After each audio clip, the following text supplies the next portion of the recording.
જય ભીમ, નમસ્કાર. હું છું હેમંત ચૌહાણ.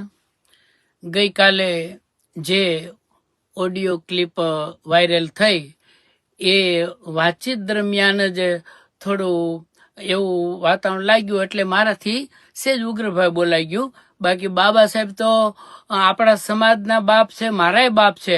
કારણ 40 વર્ષથી હું બાબા સાહેબના ભજનો ગાઉં છું, તો એ ભાવ વગર મેં નથી ગાયા. અને મને પૈસા મળ્યા હોય કે ન મળ્યા હોય, પણ બાબા સાહેબનો પ્રોગ્રામ મેં અચૂક કર્યો છે.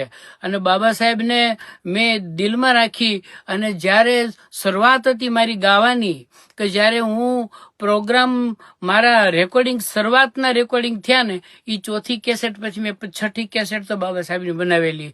ત્યારે મને કોઈ ઓળખતું નહોતું, પણ મારી નિષ્ઠા હતી બાબા સાહેબ પ્રત્યેની. એટલે મારાથી જે કાંઈ બોલવામાં જો ભૂલ થઈ ગઈ છે, અને એ તમને ખબર છે, અને તમે મને પોતાનો માન્યો છે, એટલા માટે તમને દુઃખ થયું. બાકી બીજા કદાચ કોઈ બોલ્યા હોત તો તમને દુઃખ ન પણ થાત. પણ હું બાબા સાહેબનો છું, તમે બાબા સાહેબના છો, અને હું આપનો છું. એટલે મારે જો કાંઈ ભૂલ થઈ છે એ તમે મોટું મન રાખી અને માફ કરશો. અને મારી જે કાંઈ કસૂર હોય એ કસૂરને કસૂર નહીં ગણતા, એક ખાલી ઉપર છલી મારી બોલવાથી ભૂલ થઈ છે. બાકી હું તમારો છું, બાબા સાહેબ આપણા છે, અને હું બાબા સાહેબનો છું.